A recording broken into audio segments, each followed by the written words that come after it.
Hi guys, இப்போ உலகமே ஸ்தம்பித்து போய் நிற்கிற ஒரு விஷயம் என்றால் இது மூன்றாம் உலக யுத்தத்தை தான் கூறலாம். என்ன இது மூன்றாம் உலக யுத்தம் என்று புது வேர்டு ஒன்று யூஸ் பண்ணீங்கன்னு பார்த்தீங்கன்னா, அதை நோக்கி தான் போய் கொண்டிருந்த மாதிரி பல்வேறுபட்ட கருத்துக்கள் நிலவி கொண்டிருக்கு. ஏனென்றால் இந்த தாக்கம் அவ்வளவு அதிகமாக காணப்படுது.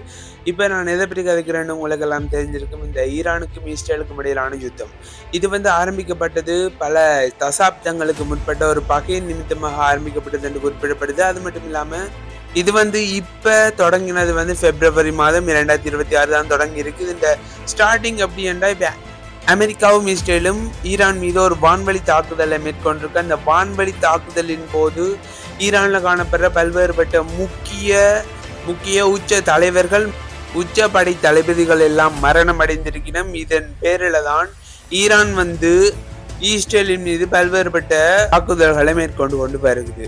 அதுவும் இஸ்ரேல் காணப்படுற அமெரிக்க தளங்கள் மீது அதிக அளவிலான தாக்குதல்களை மேற்கொண்டு கொண்டு வருது ஈரான். இதுவரை என்ன நடந்ததுன்னு பாத்தீங்கன்னா, இப்ப இஸ்ரேல் ஈரானின் தலைநகரம் மீது பல்வேறுபட்ட தாக்குதலை மேற்கொண்டு ஹார்முல் ஜலசந்தி மூடல், அதாவது இது என்ன புதுசா இருக்குன்னு நிறைய பேருக்கு தெரிஞ்சிருக்காது. ஈரான் இந்த முக்கியமான கடல் வழி பாதையை தடை செஞ்சிருக்கு.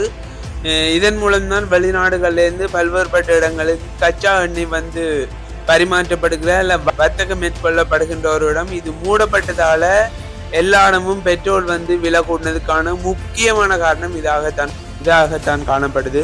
அது மட்டும் இல்லாம தொடர் ஏவுகணை தாக்கங்கள் நடைபெற்று கொண்டிருக்கு.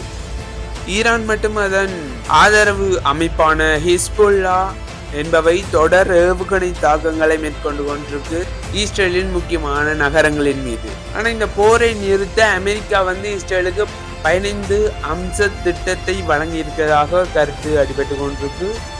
இது எப்போது முடியும் என்றதுக்கான கருத்து பல்வேறுபட்ட ஆக்கள்கிட்ட இல்லாட்டியும் என்னுடைய கருத்து என்னவாக இருக்கண்டா, இப்ப ஈரான் ஹார்முஸ் ஜலசந்திய திறக்கிற தருணம் தான் இந்த யுத்தம் முடிவடையும் என்ற மாதிரி தான் நான் அனலைஸ் பண்ணதுல எனக்கு ஒரு ரிசல்ட் ஒன்று கிடைச்சிருக்கு. ஹார்முஸ் ஜலசந்தி திறக்கப்படாத பட்சத்து இப்போது ஏவுகணை தாக்குதலாக இருக்கிறது அணு ஆயுத தாக்குதலாக மாறப்படும் என்ற கருத்து தான் உறுதி செய்யப்பட்டிருக்குது. ஸோ எவ்வளவு ஏர்லியா இது முடியுதோ அவ்வளவு ஏர்லியா எல்லாருடைய உயிருக்கும் ஆபத்து குறைவாக இருக்கும். மற்றது பொருளாதாரமும் உயர்படையும்.